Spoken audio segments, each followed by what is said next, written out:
आज आप जब घर पे जाओ तो बैठ करके सोचना, जरा समय को सोचना, फिर अपने आप को सोचना, फिर ये ध्यान करना कि हम क्या कर रहे हैं, ये हमारे लिए लाइफ में आगे के लिए सक्सेस का रास्ता है कि नहीं। देखो जैसे आप जी रहे हैं ऐसे तो सभी हैं, जैसा आप जो काम कर रहे हैं सब कर रहे हैं, लेकिन लाइफ में अपन को कुछ अलग भी तो करना है कि नहीं करना है। ऐसे तो देखो 15,000 मिल रहा है या 20,000 या 40,000 आपको आए, अपने खर्च कर दिए, फिर आए, बचपन से आज तक करते ही आ रहे हैं और करते ही रहेंगे आगे तक भी। लेकिन आपने कुछ अलग किया। आप अच्छा ये बताओ कि हमने 20,000 रुपए हर महीने कमा के हमने ऐसा कर लिया कि जहां हम जाते वहां लोगों की भीड़ लग जाती, लोग हमें चाहते, किसी ने ऐसा कर पाया आज तक? तो अपने आप को पहले समझना है कि हम अलग कैसे करें, हम अपनी लाइफ में चेंजिंग कैसे लाएं, हम अपनी लाइफ को कैसे बदलें। और पहली बात हमें देखो, आप सभी जानते, इतने सभी लोग समझदार हैं कि लड़ने से कभी भी कोई आगे नहीं बढ़ पाया। एक से एक इस लाइफ में, अब थैंक यू, एक से एक इस लाइफ में आए, कई लोग आए, एक से एक हस्तियां आई, कई लोग। तो देखो दो रास्ते होते हैं, सुबह जब हम उठते हैं तो हमारे पास में दो चॉइस होती हैं। एक चॉइस वो होती है कि हमें पता तो रहता है कि इस काम से हम आगे बढ़ सकते हैं, और दूसरी चॉइस होती है जो मन कहता है। हमारा मन पता क्या कहता है, जो इंपॉर्टेंट काम होगा उसे रोक देगा और जो गलत होगा वहां पे ले जाएगा। जैसे कि हमने अभी यार बताया टाइम इज मनी, हमें पता भी है कि हमें मोबाइल चलाने से नुकसान है, व्हाट्सएप चलाने से नुकसान है, फेसबुक चलाने से नुकसान है, फिर भी हम सुबह मोबाइल लेके फिर भी मन करता ना, मन करा रहा, आपका मन आपको गलत डायरेक्शन में ले जा रहा, आपको पता है, फिर भी आप क्या कर रहे हैं, मोबाइल को खोल करके मोबाइल में अपना टाइम वेस्ट कर रहे हैं। यहीं से आपकी लाइफ नीचे की ओर जाती है। तो पहले हमें समझना है अपने टाइम को, टाइम हम कैसे बचाएं। टाइम ऐसे बचा सकते हैं कि इतने बिजी हो जाओ लाइफ में कि समय को समय भी ना दे सको, क्योंकि देखो समय को इतना समय नहीं कि वो आपको दोबारा समय दे। क्या है समय को? देखो यदि आप समय को पहचान गए तो कल समय आपका गुलाम होगा, और यदि आप समय को नहीं पहचान पाए तो आप समय के गुलाम होंगे। आप अपनी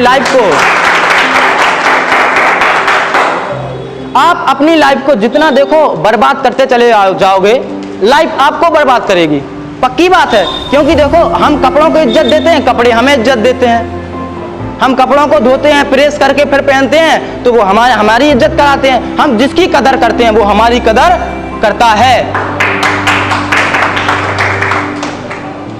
और भी देखो हम समय के बारे में बोलते रहेंगे। अगर आपको कोई डाउट होता है, आप जैसे सोच तो लेते हैं, कई लोग मन बना लेते हैं कि कल करेंगे, परसों। देखो क्या होता है हमारे लाइफ में, हमारा मन करता है, सभी का मन करता है कि हमें लाइफ में कुछ करना है, अलग करना है, लेकिन मन क्या कहता है पता है? जैसे ही हम करने के लिए बैठेंगे शाम के कर लेंगे, जैसे ही शाम होगा सुबह कर लेंगे, फिर मन कहता है कल कर लेंगे, परसों कर लेंगे। अरे वहां पे एक उदाहरण देता हूं छोटा सा। यदि आप जंगल में जा रहे, कहीं आप जंगल में जा रहे हैं और वहां आपको शेर की दहाड़ सुनाई दे, तो क्या आप यह कह सकते हैं कि आज नहीं कल दौड़ूंगा? कह सकते क्या? या मान लीजिए आप, थैंक यू, या मान लीजिए आप पानी में डूब रहे हैं, आप डूब रहे हैं, और फिर क्या आप यह कह सकते हैं कि आज बचाओ बचाओ चिल्लाओ की जगह कल चिल्ला लूंगा, आज नहीं चिल्ला रहा हूं? कह सकते? तो ठीक इसी प्रकार से हमें अपनी लाइफ के बारे में सोचना चाहिए कि जो काम हमारा मन कर रहा है, मन पे कभी मत जाओ, क्योंकि मन क्या है, अभी आपको गुलाम बनाए हुए है। हमें उसके जीत करके, उस पर जीत हासिल करके उससे आगे निकलना है। अपने मन को अपना गुलाम बनाओ। हम सभी से हर बार कहेंगे कि जो आपका मन है उसे अपना गुलाम बनाओ, अपने समय को अपना गुलाम बनाओ। समय देखो हर बार कहे, अभी पिछली बार भी कहा कि समय के पास इतना समय नहीं कि वो आपको दोबारा समय दे। अभी तक आप इतने बड़े हो गए हैं, क्या कभी आपने समय को पा पाया? आपकी लाइफ निकलती चली जा रही है, क्या कभी आप समझ पाए? अगर आप समझ जाते तो अभी तक थोड़ा और आगे निकल जाते, चेंज कर जाते अपनी लाइफ में। और हमारे देखो रोकने के रास्ते क्या होते हैं। हम एक दिन पढ़ा था कि हमें 3 चीजों से दूर रहना चाहिए। पता क्या है वो 3 चीज? फर्स्ट थी स्त्री मोह, हम सभी के लिए है स्त्री मोह, ये तो हमें त्यागना चाहिए। जो वेद कहता है, जो वेद भाषा कहती है, और हमें बचपन से ही पता क्या है, हम लोग आजकल जब से छोटे से बड़े हो रहे हैं तो हमें कोई धर्म का ज्ञान नहीं दे रहा। पढ़ने भी जाओ तो वो तो क्या है, धंधा बन गया, बिजनेस बन गया, कोचिंग क्लास, उन्हें तो अपना से पैसों से मतलब है और कहीं से कुछ भी मतलब नहीं है। उन्होंने तो बस धंधा बना लिया है कि भैया आप आओ, हम आपको इतने का महीना लेंगे, इतनी फीस लेंगे और जाओ। लेकिन वास्तविकता वही है, वही कोचिंग है जो आपको साथ साथ मार्गदर्शन करे। आपका मार्गदर्शन के साथ क्या होता है कि यदि आपके मन में आता है कि हमें सिंगिंग करना है, तो आप उस मार्गदर्शन के द्वारा सिंगिंग भी कर ले जाएंगे, समय को बचा के पढ़ भी जाएंगे। लेकिन यदि आपको मोटिवेट नहीं करता है कोई, तो आप नीचे चले जाएंगे, क्योंकि आपको अपने बारे में बिल्कुल भी पता जब बचपन से नहीं होता। तो वेद में लिखा है, पहला होता है स्त्री मोह हमें छोड़ देना चाहिए। जैसे अभी सर बोल रहे थे, इनको समझा रहे थे, क्या कभी भेदभाव होता है स्त्री और पुरुष में? तो हमने उस पर पढ़ा था एक दिन चर्चे में, देखा था कि जो शिव और पार्वती हैं वो दोनों एक हैं। तो उसका थोड़ा और डिटेल पढ़ा कि जो लड़का और लड़की होते हैं वो भी एक हैं, जो स्त्री पुरुष होते हैं वो भी दोनों एक हैं, क्योंकि दोनों एक जैसे जन्म लेते हैं, कोई अलग नहीं है। फिर हमने ये भी देखा, फिर इसका उपयोग क्या है, ऐसा मतलब क्या चीज से अलग अलग ईश्वर ने बनाया। तो देखा गया कि बस स्त्री और पुरुष इसलिए अलग अलग होते हैं क्योंकि एक नई संतान उत्पन्न हो सके, और ओनली एक नई संतान, इसके अलावा कुछ भी कोई अलग नहीं है, किसी में कोई भेद नहीं है, दोनों एक ही हैं। यदि गौर से आप समझें उस बात को, यदि आप गलत सोचते हैं तो सब नरक है। यदि आप नरक में जाना चाहते तो जाइए, बर्बादी में तो देखो पूरी दुनिया, 20% तो लोग सक्सेस ही हैं, बाकी 80% तो सब कहाँ हैं, नीचे डले हुए हैं। ऐसे यार आप जैसे जाने कितने यहाँ आए और कितने चले गए, समझ रहे हैं? कितने लोग इस पृथ्वी पे आए आप जैसे, और कितने लोग यहाँ से चले गए। ऐसी क्या जिंदगी जीना कि कुछ कर ही ना पाओ, कुछ अलग दिखा ही ना पाओ अपने बारे में।